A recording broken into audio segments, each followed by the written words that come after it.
सुखी व्यक्ति वह नहीं है जो सुखी है।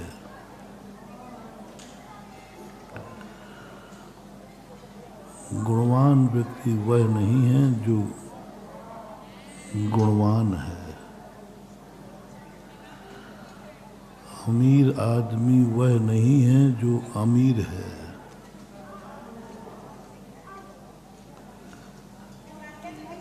स्वस्थ व्यक्ति वह नहीं है जो स्वस्थ है।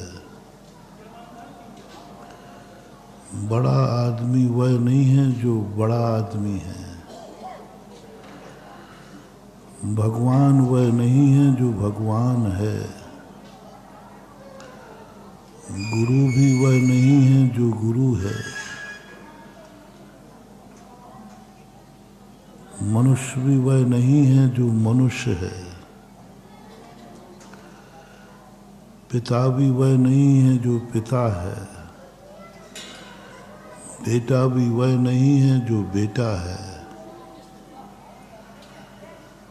भाई भी वह नहीं जो भाई है।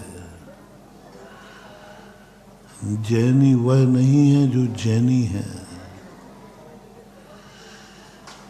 ये जो लक्षण अपन बना लेते हैं पर उन्हें उनका फल नहीं मिलता। हम सुखी हैं ना, बस यही दुख का मूल कारण है। जब जब व्यक्ति को ये अनुभव में आवे मैं सुखी हूँ, समझ लेना उसके ऊपर दुख का पहाड़ टूटने वाला है। दुख के दिन आने वाले हैं, क्योंकि वो अपने आप को सुखी महसूस कर रहा है। जितने खलनायक होते हैं वो यही तो मानते हैं मैं सुखी हूँ, जो मुझे अच्छा लगता है मैं करता हूँ। सुख के लिए हर व्यक्ति सब कार्य करते हैं। खलनायक का यही रूप होता है, सुखी रहना है। अब सुखी रहने के लिए हमें कुछ भी करना पड़े हम करेंगे। रावण कहता है हमें सुखी रखने के लिए सीता का अपहरण करना है तो करूंगा, मुझे सुखी रहना है। मैं सुखी रहूं, मैं सुखी हूं, मैं सुखी हूं, मैं सुखी रहूं, यही सबसे बड़ी भूल है हमारी। रिपीट कर रहा हूं, मैं सुखी हूं, मैं सुखी रहूं, यही हमारे दुख का कारण है। इसी नीति से खलनायक बनता है, इसी नीति से हिटलर बनते हैं, इसी नीति से आताताई बनते हैं, इसी नीति से गुंडे तत्व बनते हैं। जितने आताताई राजा हुए, मैं सुखी हूं, मैं सुखी रहूं, बस। और इसी कारण से इतने सुख की चरम सीमा पर होने के बाद भी वे सुख का फल नहीं पा पाए। सुख के वृक्ष पर सुख का फल लगना चाहिए। आम का पेड़ है तो फल किसका हो? आम का। लेकिन आम के पेड़ पर यदि बबूल का फल आ रहा है तो इससे बड़ा और दुर्भाग्य क्या होगा? पेड़ आम का लगाया, फल नीम का आ रहा है, तो कहीं ना कहीं चूक है।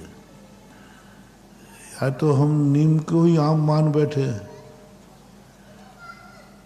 बोई थी निवोली, और अहंकार हमने तो आम बोया था। बोया क्या था? निवोली। यही अपने साथ होता आया है।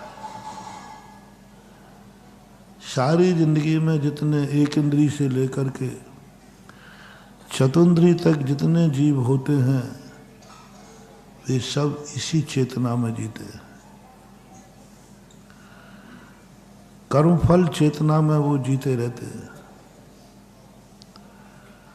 खाने मिल गया हम सुखी हैं, भोजन लखे हमें भोजन मिल गया ना, प्यास लगी थी पानी मिल गया ना,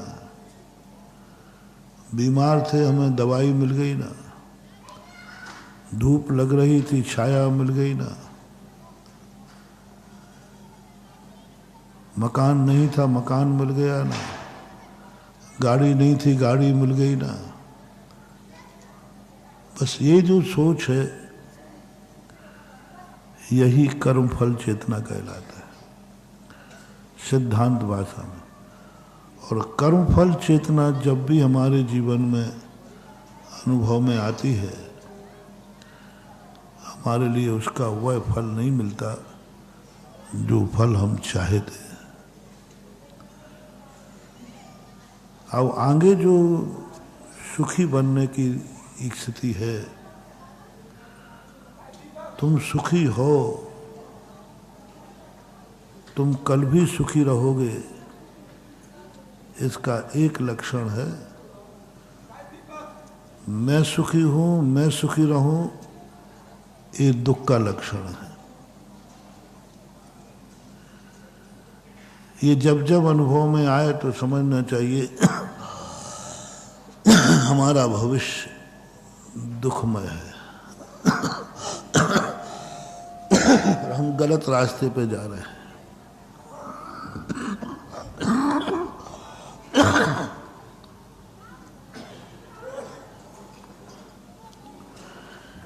थोड़ा सा परिवर्तन करते हैं। हम सुखी हैं, हमसे कितने लोग सुखी हैं? हम सुखी हैं, हमसे कितने लोग सुखी हैं? हम सुखी रहें और हमसे दुनिया सुखी रहे, बस इतना सा कर लो, सारा जगत तुम्हारी मुट्ठी में हो जाएगा।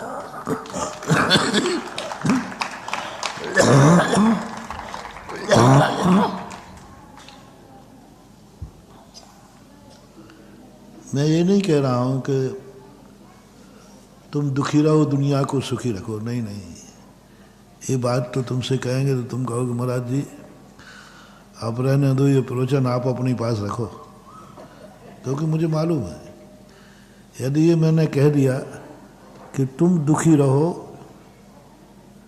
दुनिया को सुखी चाहो, मैं दुखी रहूं तो रहूं, दुनिया खुशी रहना चाहिए, मैं गरीब रहूं तो रहूं, दुनिया अमीर रहना चाहिए, मैं अज्ञानी रहूं तो रहूं, दुनिया ज्ञानी होना चाहिए,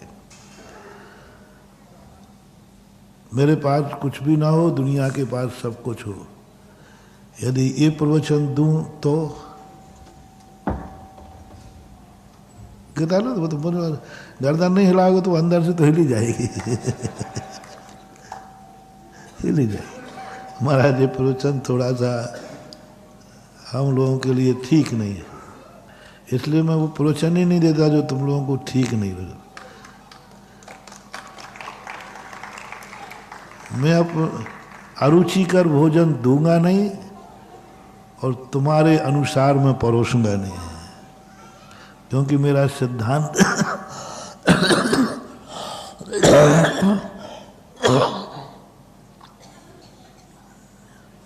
गुरु कभी शिष्य की इच्छा पूरी न करे, यदि गुरु है तो।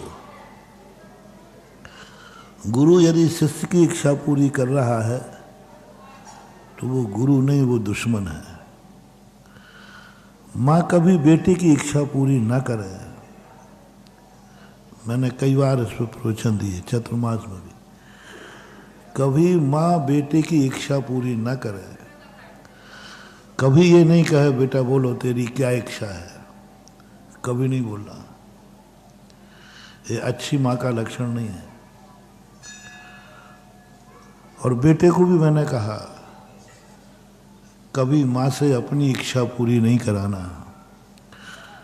माँ कहे भी बेटा बोल क्या खाएगा आज, कभी भूलकर मुंह मत खोल देना, भूल करके मुंह मत खोल देना। हाँ, यदि मुंह खोलना ही है तो होटल में चले जाना। होटल में क्या कहना, वो पूछेगा साहब क्या चाहिए, तो अपनी इच्छा अनुसार खाना है तो होटल में जाओ। माँ के सामने माँ कहे भी बहुत बड़ा प्रसाद दे रहा हूं महानुभाव, प्रसाद बन जाएगा तुम्हारी जिंदगी का। तुम एक नियम ले लो, मैं माँ कहेगी भी तो नहीं मुंह खोलूंगा, एक ही शब्द कहूंगा, तू मेरी माँ है, जो तू खिलाएगी वही खाऊंगा, बस हो गया पर। क्योंकि तू माँ है, मैं बेटा हूं। तू जितना अच्छा जानती है मैं नहीं जानता, मैं तो इंद्रियों का लंपटी हूं, मैं तो स्वाद जानता हूं, स्वस्थ नहीं जानता। बोलो खाते समय अच्छे बुरे का ज्ञान बेटे को होता है कि माँ को? बोलो माँ को। तुम कब से बड़े हो गए? महाराज अब तो हम बड़े हो गए। हाँ बड्डे बड़े हो गए, हाँ बहुत बड़े हो गए, दही बड़ा हो गए।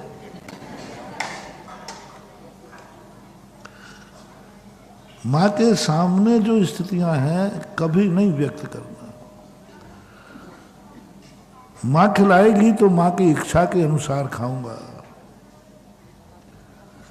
वहां मेरी इच्छा नहीं होगी। पिता कहें कि मांग ले, तू क्या मांगना है, कैसा कपड़ा चाहिए, क्या चाहिए, कभी मुंह नहीं खोलना। तू पिता है, जितना अच्छा तू मेरे संबंध में सोच सकता है उतना मैं भी अपने संबंध में नहीं सोच सकता। एक बेटा अपने संबंध में जितना सोच सकता है उससे कई गुना बेटा सोच सकता है। इसी प्रकार कभी गुरु कहे बोलो शिष्य क्या चाहते हो मांग लो, कभी मुंह से निकाल मत देना। आज गुरु ने मुझे किमिक्षक वरदान दिया है, समझ लेना गुरु हमसे नाराज है, गुरु हमसे नाराज है और गुरु ने हमारा विनाश निश्चित कर दिया है। क्योंकि गुरु ने ये कह दिया मांग लो क्या मांगना है। समझ लेना कि गुरु तुमसे बहुत नाराज है और तुम उनकी सीमाओं को पार कर चुके हो। कभी भूल करके नहीं कहना। गुरु के सामने कभी मुंह मत खोलना। गुरु महाराज आप मेरे गुरु हैं, मैं चेला हूं। बोलो शिष्य में ज्यादा ज्ञान है या गुरु में?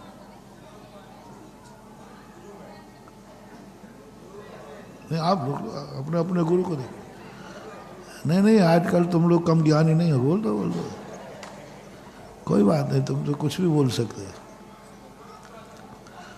और जब गुरु से तुम ज्यादा ज्ञानी हो, गुरु कम है, तो तुम ही गुरु हो गए ना, फिर काय को गुरु की जरूरत पड़ी? गुरु का अर्थ ही होता है जो हमसे ज्यादा ज्ञानी है, हमसे ज्यादा समझदार है, हमसे ज्यादा हमारा हित चाहता है। हम स्वयं उतना हित नहीं चाहते जितना हित हमारा गुरु चाहता है। शिष्य नहीं चाह सकता अपना, कितना प्रयास करे शिष्य कभी नहीं चाह सकता कि मेरा हित कितना हो जितना गुरु चाहते हैं। इसलिए गुरु के सामने कभी नहीं, मैं कुछ नहीं मेरी कोई इच्छा नहीं है, मेरी यही इच्छा है कि मैं तेरी हर इच्छा पूरी करूं। जो सोचाएगा वह सोचूंगा, जो दिखाएगा वह देखूंगा, जो सुनाएगा वह सुनूंगा, जो कराएगा वह करूंगा, जिस रास्ते पर ले चलेगा उस रास्ते पर चलूंगा। हमारी बात थोपी हुई मत मानना। शिष्य अपने अनुसार, शिष्य के अनुसार गुरु चले तो कल्याण है, या गुरु के अनुसार शिष्य चले तो कल्याण है। अच्छे से बोलना, ऊपर ऊपर मत देना। जब गुरु का प्रवचन सुनो तो अपनी भी सीट लगाते जाया करो, नहीं तो बाद में जाके यही कहोगे अब क्या करूं भैया, महाराज कह रहे थे तो हो कह दे। अपनी भी सहमति लगाया करो। गुरु का प्रवचन आत्मा की पर्याय बन जाए। ये है बनती आत्मा की पर्याय। गुरु बोलते जाए, तुम्हारी आत्मा से निकलता जाए, यही सत्य है। गुरु बोल रहे हैं इसलिए नहीं, गुरु बोल रहे हैं सो सत्य नहीं है, यही सत्य है जो गुरु बोल रहे हैं। गुरु बोल रहे हैं इसलिए सत्य मानना, ये तो मोह हो जाएगा। अब गुरु ने कह दिया ना तो अपन तो भाई कहने का सवाल नहीं। गुरु बोल रहे हैं इसलिए सत्य है, ये गुरु की पर्याय है। लेकिन जो सत्य है वही गुरु बोल रहे हैं, यह शिष्य की पर्याय है। उस गुरु का प्रवचन अब शिष्य का प्रवचन बन गया, आत्मा की पर्याय बन गई। हे भगवान का स्वरूप ऐसा है, ये भगवान की पर्याय है। यही स्वरूप सच्चा है, यह भक्त की पर्याय है।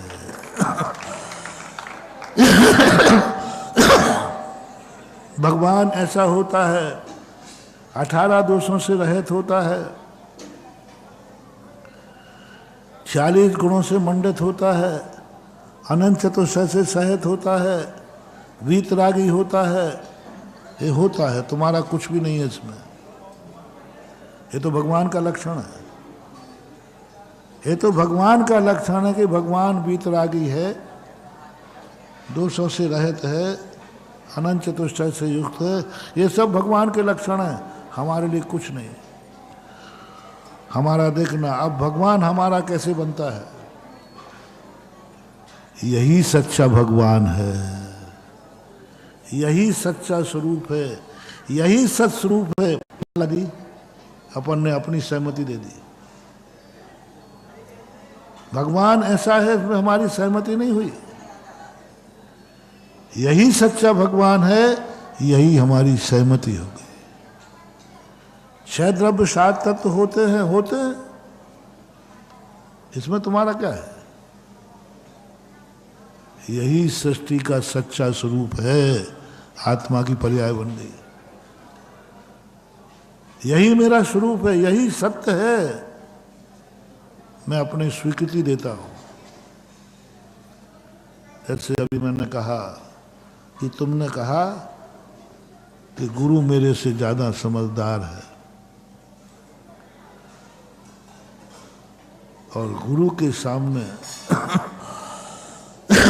अपनी इच्छा व्यक्त करने की अपेक्षा गुरु जो बताए उस मार्ग पे चलना है। ऐसी परिणति जब अपने अंदर आ जाती है तब बात बनती है। इसलिए मैं कभी नहीं कहूंगा कि मैं तुम्हारे मन की बात कहूंगा। मैं कभी तुम्हारे मन की बात नहीं कहूंगा, और मैं कभी तुमसे पूछता भी नहीं हूं, बोलो आज किस पे प्रवचन देना है।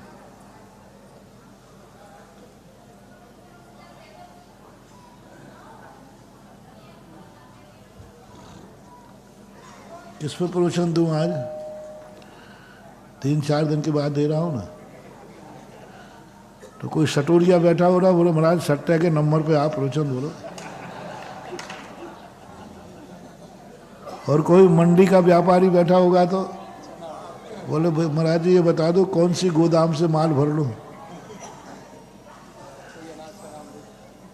नहीं,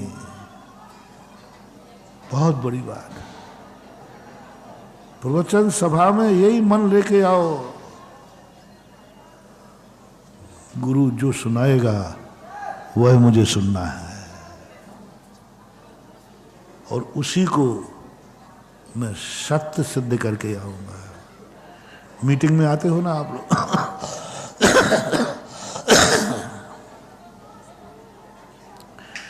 मीटिंग में बहुत सारे लोग, कोई काम नहीं उनका। विधानसभा में आपने देखा जो लोग मुखिया होता है उसकी चलती है, सब लोग काहे के लिए बैठे रहते हैं? समर्थन के लिए कि मेरा मुखिया प्रस्ताव रखेगा, और क्योंकि मुखिया का प्रस्ताव रख सकता है, मान्य तो जब ही होगा जब सबका समर्थन होगा। तो मीटिंग में कुछ लोग आना पड़ता है, बहुमत से प्रस्ताव पास करना, कोरम, क्या बोलते, कोरम तो कोरम पूरा करना पड़ेगा। कोरम पूरा नहीं करेंगे तो प्रस्ताव मान्य नहीं होगा। प्रवचन सभा में कोरम पूरा करने आया करो। हाँ, तुम अपनी लिस्ट लेके आ गए, हमारा प्रस्ताव ये है, प्रस्ताव तो मुखिया का रखवाओ।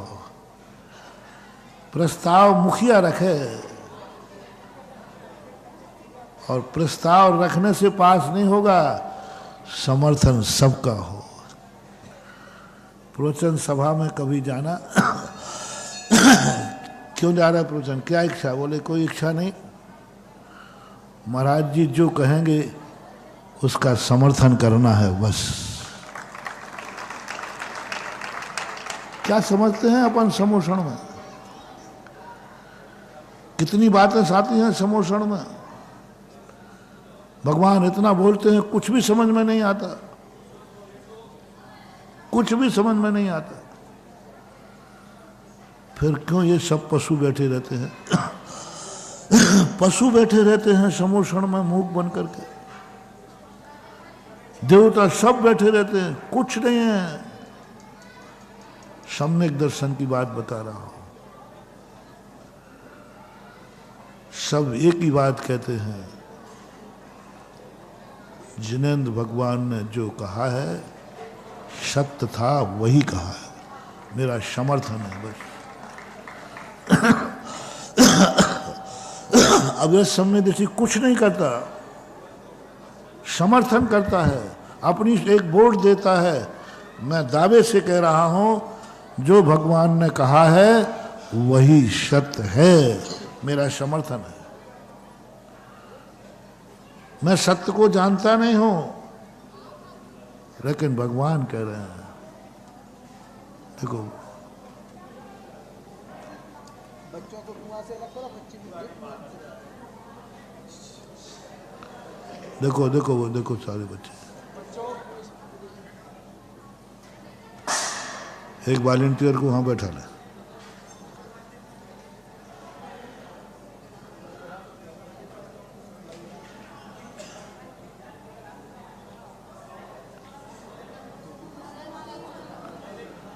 तो इस प्रकार की स्थिति के लिए समर्थन करना है।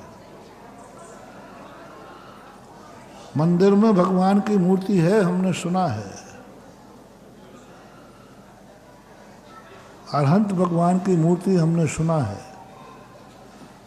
मंदिर जाओ और कहो यही सच्ची मूर्ति है। मूर्ति है सो सच्ची नहीं है, सच्ची है वह यह मूर्ति है। अब मूर्ति है तो वो महाराज मूर्ति है तो सच्ची होगी? नहीं नहीं, मूर्ति है इसलिए सच्ची है नहीं, सच्ची मूर्ति यही ऐसी ही है, सच्ची मूर्ति है ये। मूर्ति है इसलिए सच्ची नहीं है, सच्ची है इसलिए मैं यह मूर्ति पसंद कर रहा हूं। सच्ची मूर्ति है, सच्चा स्वरूप है। नमोकार मंत्र सच्चा मंत्र है, इसलिए मैं नमोकार मंत्र फेर रहा हूं। तुम जैन मंदिर आते हो, क्यों आते हो? तुम जैन मंदिर क्यों आते हो? क्योंकि हम जैनी हैं, बस यही ना। तो सिख कहता है मैं गुरु हूं, गुरुद्वारे जाता हूं क्योंकि मैं सिख हूं। मुस्लिम कहता है मस्जिद जाता हूं, मंदिर कहता है, जब अपने अपने स्थान पे जा रहे हैं। फिर कौन सामने कौन मिथ्या, कौन सही कौन गलत, ये सब बातें क्यों बोलते हो? क्योंकि जो है वह उसी को मानेगा कि दूसरे को मानेगा? सब अपने अपने बाप को बाप कह रहे हैं, आपत्ति क्या है आपको? सिख है वो सिख को मानेगा, हिंदू है हिंदू को मानेगा, सब अपने अपने को मान रहे हैं। कभी भी तुम सत्य का निर्णय नहीं कर पाओगे।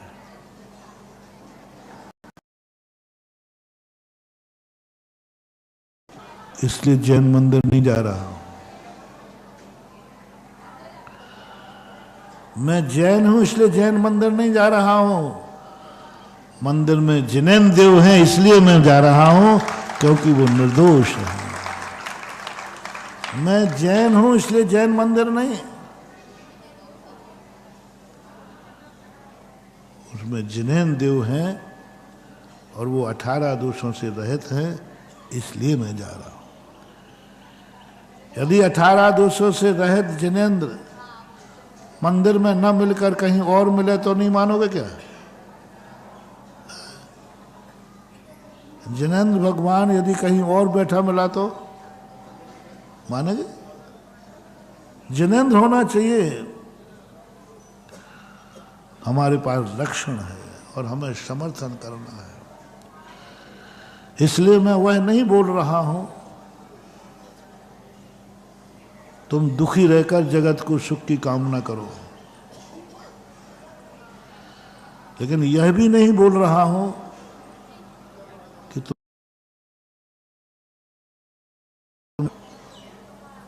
बस इतना सा नियम बना लो, तुम सुखी हो, बस तुम्हें अनुभव हो गया मैं सुखी हूं।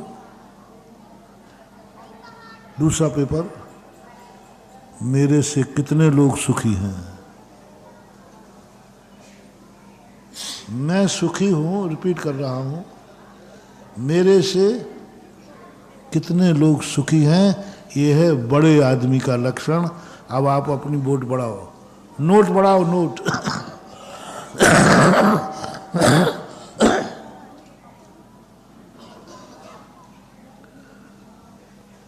तुम अपने आप में सुखी हो, घर से चलो, तुम्हारे से घर में कौन सुखी है?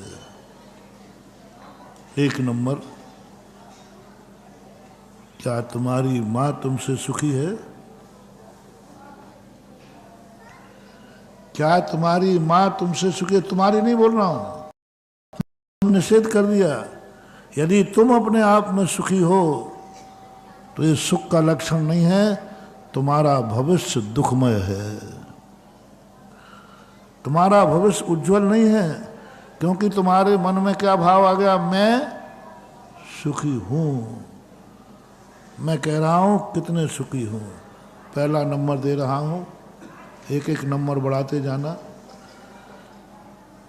तुम सुखी हो कि नहीं, ये क्या तुम्हारी माँ तुमसे सुखी है?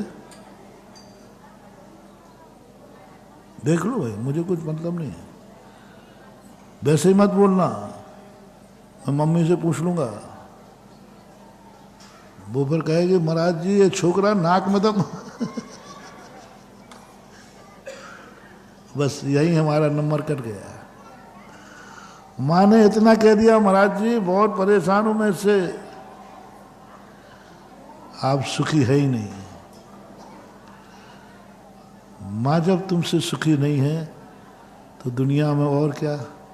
पिता, अरे महाराज जी अब आप पूछो ही मत।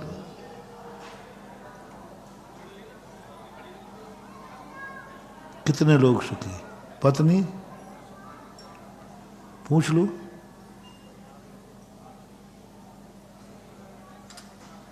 यदि हम गुप्त पेटी रखेंगे सब लोग अपनी अपने पतियों की बुराइयां लिखें। कौन कितना दुखी है। नाम नहीं बताऊंगा तो सही में ओरिजिनलिटी तुम्हारी पूरी पोल पट्टी खुल जाएगी। कब कब इन्होंने तुम्हें दुख दिया, कब कब तुम इनसे दुखी हुए हो, कब कब तुम्हें लगा है कि ये तो हमारा कोई चिंता ही नहीं करते, विकल्प ही नहीं करते। और ऐसा एक व्यक्ति बता दो, चलो खुल्लम खुल्ला हो जाए, अपनी बात कोई छुपी रहती नहीं। एक व्यक्ति बताओ जिसकी पत्नी ने कभी ये नहीं कहा हो आप तो मेरी कोई चिंता करते ही नहीं है, तुम्हें तो मेरी कोई फिक्र ही नहीं है। बता दो ये शब्द किसने नहीं सुना। बाबू बता दे तू अमेरिका से कहाँ से आया है। डॉक्टर साहब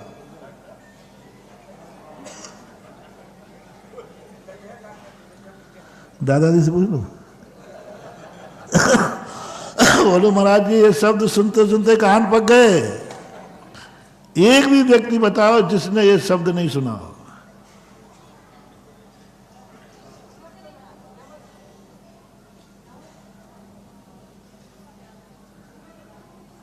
तुम्हें बता तुम भाई मोरादा भाई अम्मा ने ये नहीं कहा, हो ही नहीं सकता। मैं शब्द ही ऐसा छोड़ता हूं जिसमें तुम कहा हो। बस यही तो करना है। यही नंबर देना चाहता हूं मैं आज होली के मौका पर। होली है भाई, होली है, खुशी की होली है। ये नंबर तुम बढ़ा सको, अभी 2 दिन है तुम्हारे पास। इस बार की होली में ये नंबर बढ़ना चाहिए। मैं सुखी हूं, मेरे से कितने सुखी हैं। ऐसी बात नहीं है, मैं इनको क्लीन चिट नहीं दे रहा हूं। तुम्हारी भी गुप्त वोटें डलवाएंगे जाए तो तुम्हारी भी सारी पोल पट्टी खुल जाएगी, ध्यान रखना। कितने बार तुम इनको परेशान करती हो, ऐसे ऐसे टॉर्चर करती हो कि बेचारे को रात नींद नहीं आती। हाँ बड़े गजब की टॉर्चर करती है, ध्यान रखना है। कई लोग रो पड़ते हैं मेरे पास आके। बस यही भूल हो रही है। क्या बेटा तुमसे सुखी है? क्या भाई तुमसे सुखी है? अभी घर की बात चल रही है। क्या रिश्तेदार तुमसे सुखी है? क्या पड़ोसी तुमसे सुखी है? क्या मोहल्ला तुमसे सुखी है? पूरा ग्राम तुमसे सुखी है? प्रांत तुमसे सुखी है?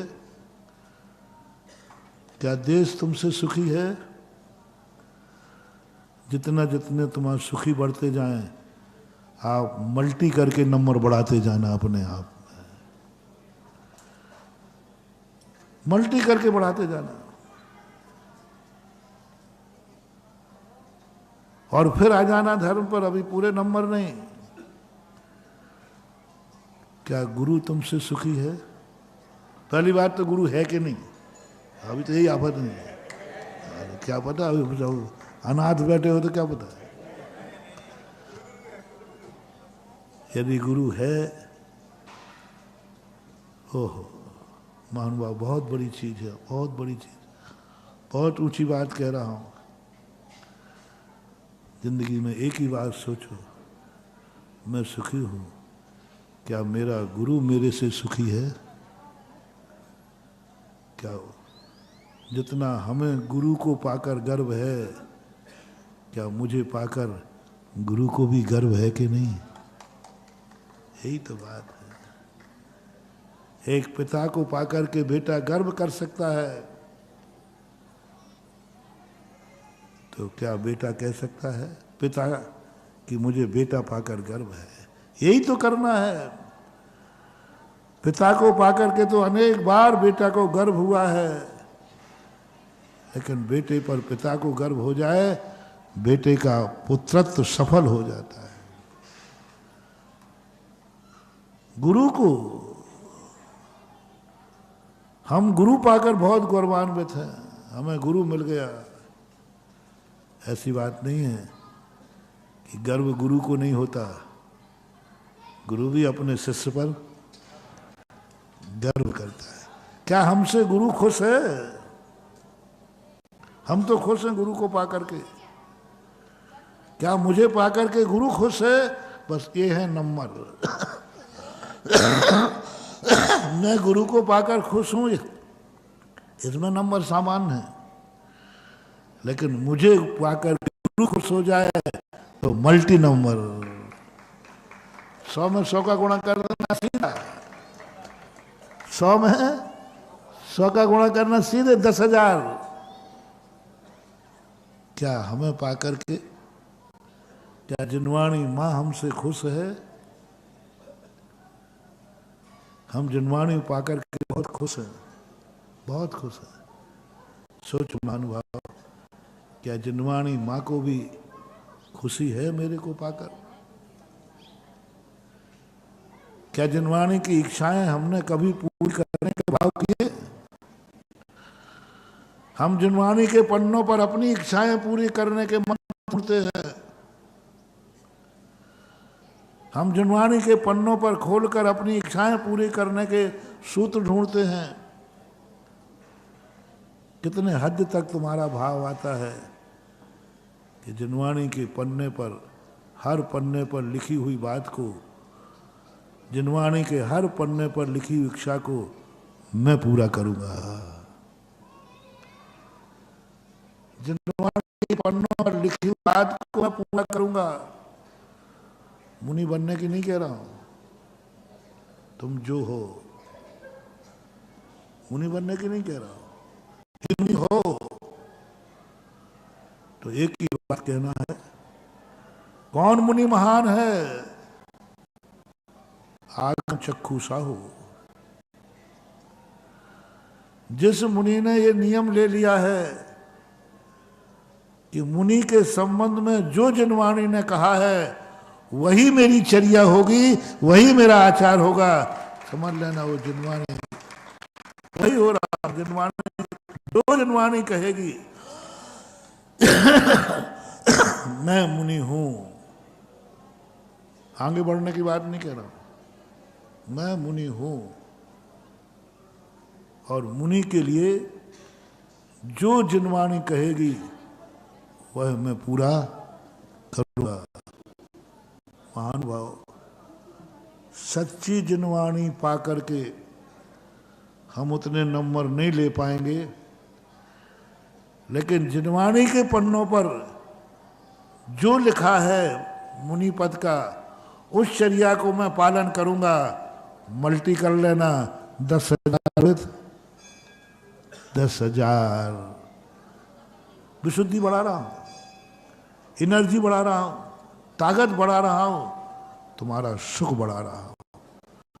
तुम अकेले सुखी थे एक नंबर पर, तुमने कहा था मैं सुखी हूं, इससे कितने नंबर है? एक।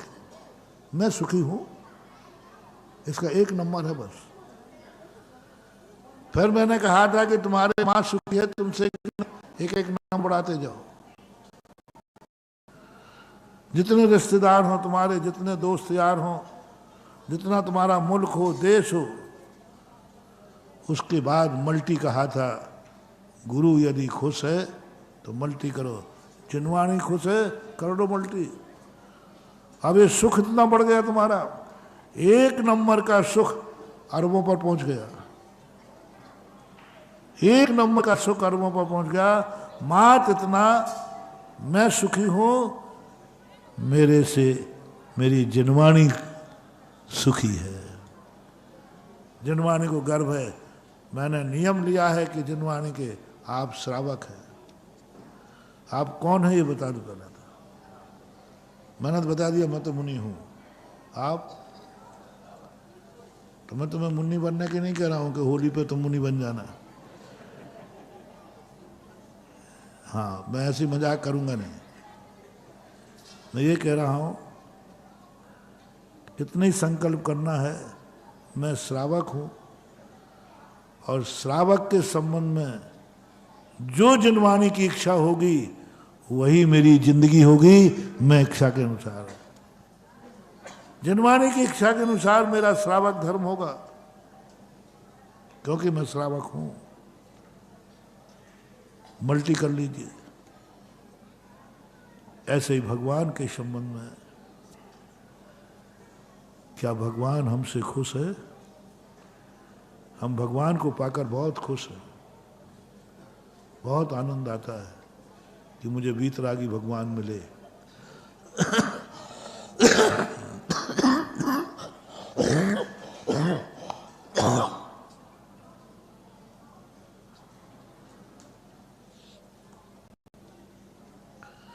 लेकिन हम भगवान की दृष्टि में कितने खरे हैं?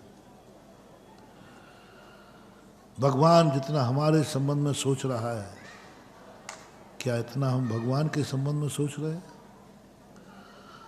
भगवान ने जितना हमें दिया, क्या हम उतना भगवान को दे पा रहे हैं? भगवान ने जितना अपने लिए सोचा है, जितना अपने लिए किया है, क्या उतना हम भगवान के लिए कर पा रहे हैं? नहीं कर पा रहे। हम बड़े बनने के अधिकारी नहीं हैं। इसी प्रकार आप जितने पॉइंट हमने प्रारंभ में दिए थे सभी में लगाना। आप अमीर हैं, मैं अमीर हूं महाराज, 1 नंबर। आपकी अमीरी से कितने लोग अमीर बने हैं? आपकी अमीरी से कितने लोग अमीर बने हैं? आपकी आजीविका से कितने लोगों को आजीविका मिली? आपके व्यापार से कितनों को रोजी रोटी मिली? यह सवाल है। महाराज मेरा व्यापार बहुत अच्छा चल रहा है। बहुत खाता पीता, बहुत अच्छी कमाई सब खा रहा हूँ, कोई मतलब नहीं है। ये आजीविका नहीं है, ये तो पशुओं के पास भी होती है।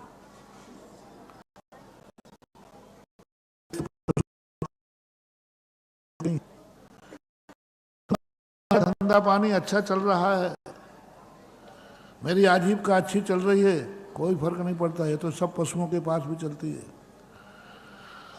तुम्हारी आजीविका से मोटिवेशन, तुम्हारी आजीविका से कितने लोगों की आजीविका है? तुम्हारी कमाई से कितने लोगों के पेट भर रहे हैं? तुम्हारी कमाई से कितने लोगों के परिवार चल रहे हैं? तुम्हारी कमाई से। अमीरी का लक्षण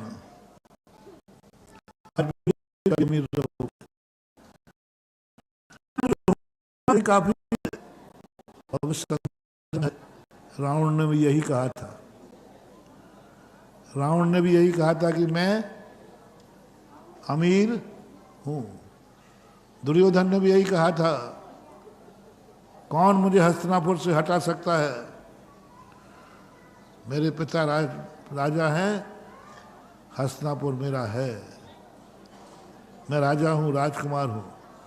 महानुभाव यही पतित है। आपको आज का मोटिवेशन दे रहा हूं।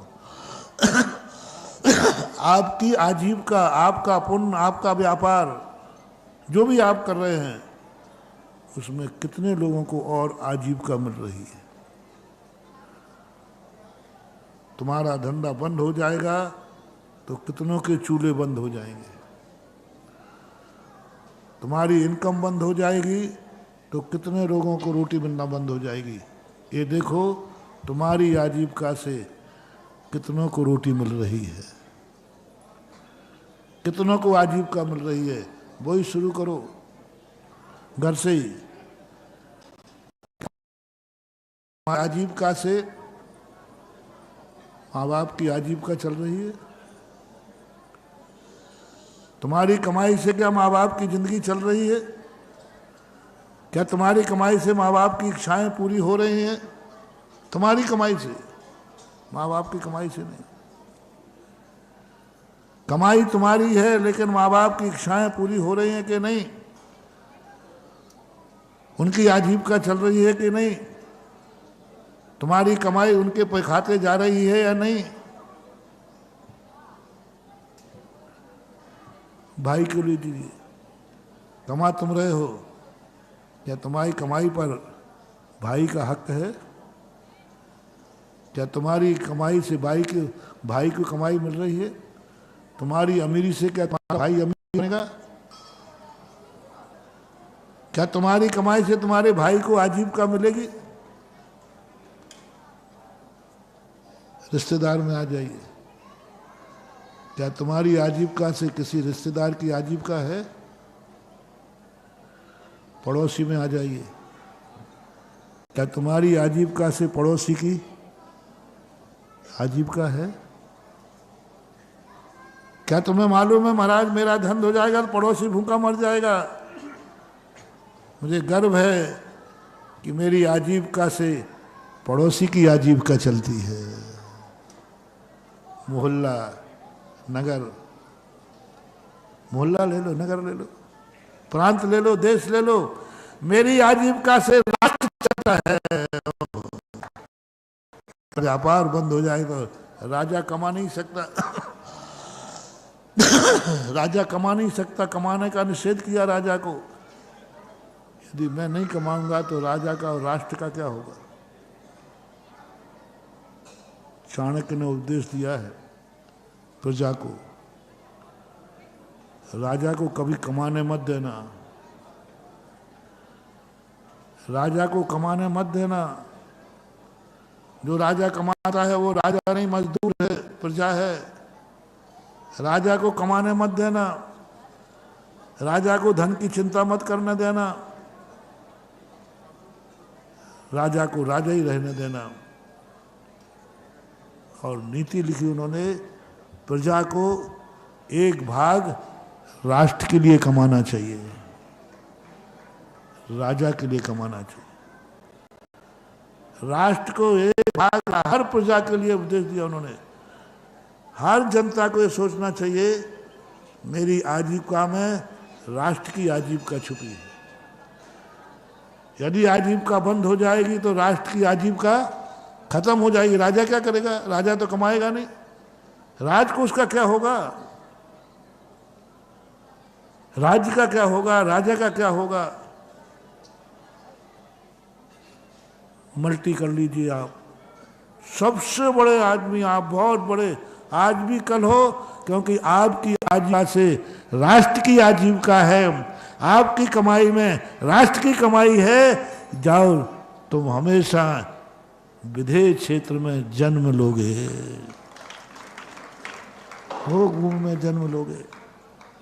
राष्ट्र के लिए कमाओ, एक पूरे नहीं। मेरी आजीविका में राष्ट्र की, हम सब धंधा बंद कर देंगे तो राष्ट्र का क्या होगा? देश के यहां तो कोई खेती होती नहीं। राजा की इनकम क्या है? टैक्स। राष्ट्र की इनकम क्या है?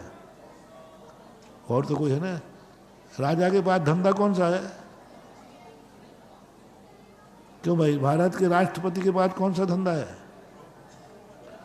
राष्ट्रपति की फैक्ट्री कौन सी है? राष्ट्रपति की नहीं, घर की नहीं, राष्ट्रपति की कोई फैक्ट्री नहीं।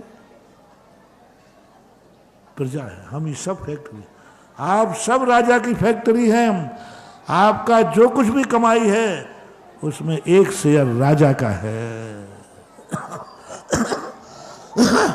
मेरे से राष्ट्र खुश है, मेरी कमाई से राष्ट्र की अमीरी है। अब थोड़ा इससे बाहर आओ। क्या तुम्हारी कमाई में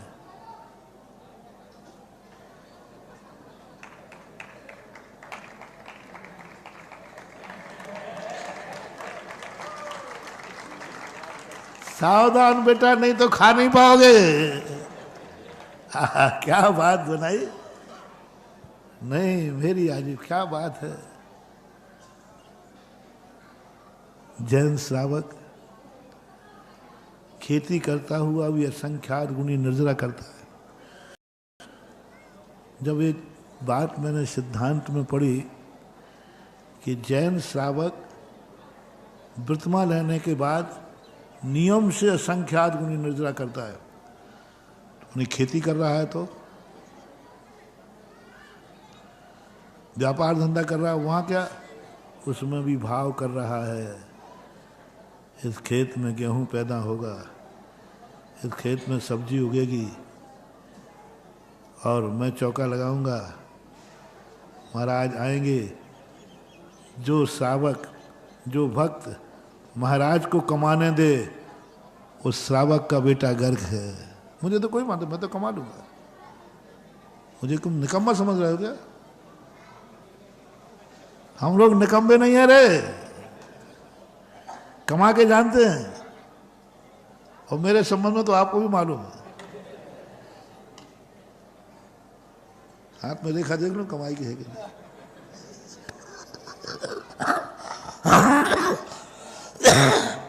प्रजा राजा को नहीं कमाने देती। राजा से कहा तुम राज्य करो, हमारी सुरक्षा करो, हम कमाएंगे। इसी प्रकार भारतीय संस्कृति में भक्त कभी गुरु को कमाने नहीं देता। गुरु को कमाना पड़े तो मैं तो कमा लूंगा बेटा, लेकिन तुम्हारा बेटा जब भंडा झार हो जाएगा। जिसका गुरु कमाते हुए मिले, जिसका गुरु कमाते हुए मिले, जिसका गुरु अपनी आजीविका के लिए कमावे, उस चेले का भंटा झार है। गुरु का जो होगा तो वो तो बात की बात है, लेकिन तुम्हारा क्या होगा। इसलिए श्रावक ने कहा नहीं महाराज, आप हमारे रहते हुए आपकी आजीविका के, आपको रहने के लिए, आपके आहार के लिए, आपकी व्यवस्था के लिए आपको चिंता करना पड़े। पूरा जैन साधु के संबंध में उठा के देख लीजिए। जैन साधु की पूरी चरिचर्या किसने हाथ में ले ली? पूरी जिम्मेवारी उसकी है। यहां तक कि आहार नहीं होवे तो रोवे वो, मेरा हार नहीं हुआ, रो रहा है तो पट्टा। अब मैंने कहा भैया हम साधुओं के आहार नहीं होते तो हम लोग रोवे, तुम क्यों रो रहे हो? वो यही तो आनंद है राज, आपके अंतराय होने से आपका कुछ नहीं बिगड़ रहा। बिगाड़ तो हमारा हो रहा है कि हमारा दान पुण्य नहीं लग पाया। क्या आपकी कमाई में सावधान तुम्हारे गुरु की आजीविका है? क्या तुम्हारे भोजन में गुरु का अंश है? क्या तुम्हारी व्यापार में गुरु के लिए कुछ अंश है? देख लो, सोच लो, तुम काहे के अमीर हो? नियम से जैन श्रावक कहता हाँ हमारी कमाई में गुरु का अंश है, मेरी कमाई बंद हो जाएगी, मेरा सब कुछ बंद हो जाएगा तो गुरुओं का क्या होगा? सम्यक दृष्टि। चिंता तो ये नहीं होती बंद हो जाएगा तो मेरा क्या होगा। सम्यक दृष्टि कहता है अनाज नहीं आया, अकाल पड़ गया तो मेरे महाराजों का क्या होगा। भद्रबाहु के समय यही हुआ। प्रजा को कोई चिंता नहीं है, उनका है कि मैं मरूंगा तो मर जाऊंगा, लेकिन महाराजों का क्या होगा। हमारे मरने से क्या होता है, मर जाएंगे, लेकिन महाराजों का क्या होगा। ये विकल्प श्रावक के मन में आता है। मेरी आजीविका में, मेरे व्यापार में साधु संतों त्यागी वृत्ति मेरे गुरुओं की भागीदारी है।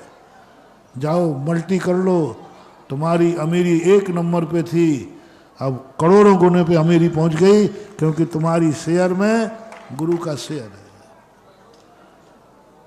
आपकी कंपनी में गुरु का शेयर है कि नहीं, बस इतना सी बात है। भले आपकी दुकान काय की है, मुझे इससे मतलब नहीं है, परचूनी की है, जनरल स्टोर है, काय काय की है, जो तुम्हारी है कि नहीं, उसमें गुरु का अब शेयर है कि नहीं?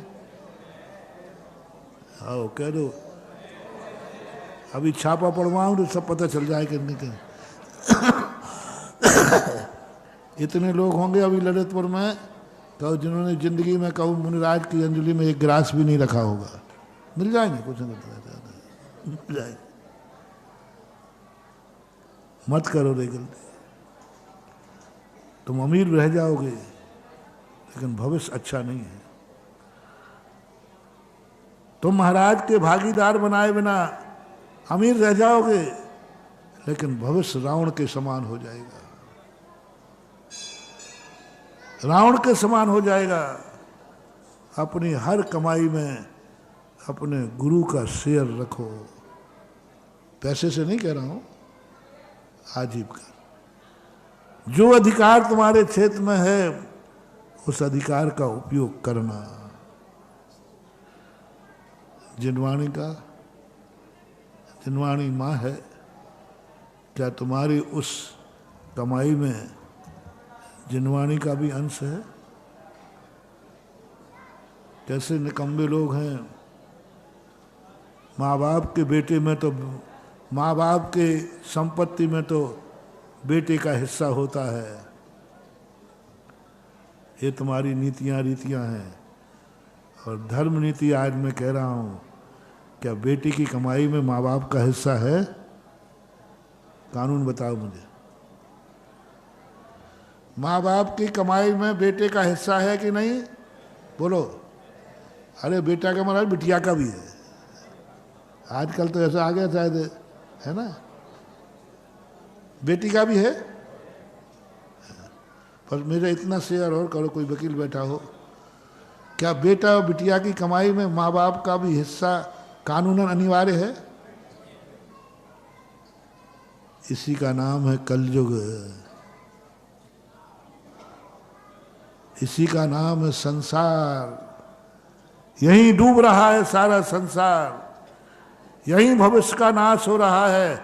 हर माँ बाप, हर बेटे बिटिया ने माँ बाप की कमाई में अपना हिस्सा कर दिया, कानून ने कर दिया, लेकिन बेटा बिटिया की कमाई में माँ बाप का हिस्सा अनिवार्य नहीं किया कि बेटा तुम कमाओगे, जितना जिंदगी में माँ बाप ने कमाया वो बेटा बटेगा।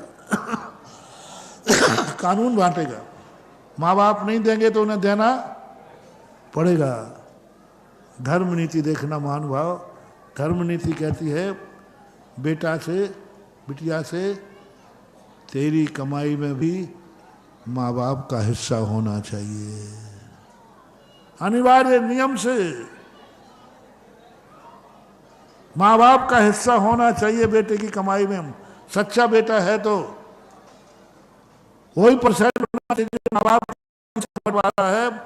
बेटा कहे मम्मी पापा मेरी वसीयत, मेरी कमाई में तुम्हारा भी हिस्सा बराबर का रहेगा।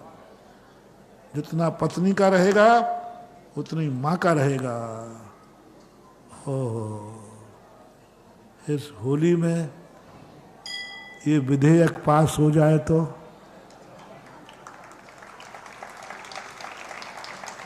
आज मैंने विधेयक रखा है, 2-3 दिन में और भीड़ आ रही है। होली के दिन ये विधेयक पास किया जाए कि जिस प्रकार के माँ बाप की संपत्ति में बेटा बिटिया का हिस्सा होता है, क्यों ना आगे यहाँ धर्म सरकार से, तुम्हारा वो सुप्रीम कोर्ट है और धर्म का ये सुप्रीम कोर्ट है।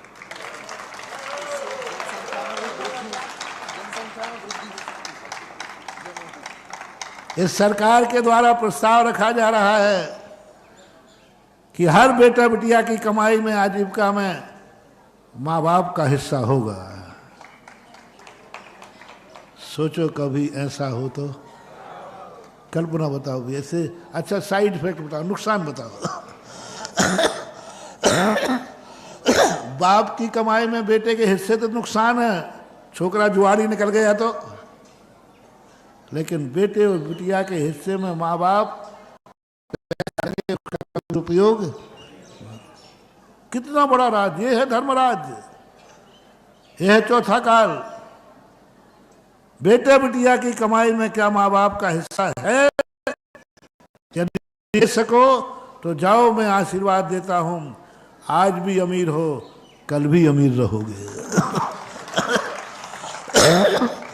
और माँ बाप की संपत्ति में हिस्सा लिया है और अपने में भागीदार नहीं हो तो आज भी कर्जा में डूब रहे हो। अब जो है सो है, हम कहते नहीं है, क्योंकि फिर तुम कहते महाराज आप ज़्यादा मत बोला करो, क्योंकि आप जो बोल देते वही हो जाता है, इसलिए कई बातें मैं रोक लेता हूँ, लेकिन मैं कहूँगा तो सही। क्या जिनवानी माँ का हिस्सा है आपकी कमाई में? शेयर करो। और ये बात आज का जो प्रवचन है सारे मुल्क के लिए, यदि ये हो जाएगा सारे देश में शांति शांति हो जाएगी, सब तरफ की शांति, क्योंकि बेटा बिटिया की संपत्ति पर माँ बाप का हिस्सा है। और हर बेटा घर करेगा, मेरी संपत्ति पर जितना अधिकार, जितना हिस्सा मेरी पत्नी का है, उतना ही हिस्सा मेरी माँ का रहेगा। बराबर करना, मैं ज्यादा नहीं दिला रहा हूं।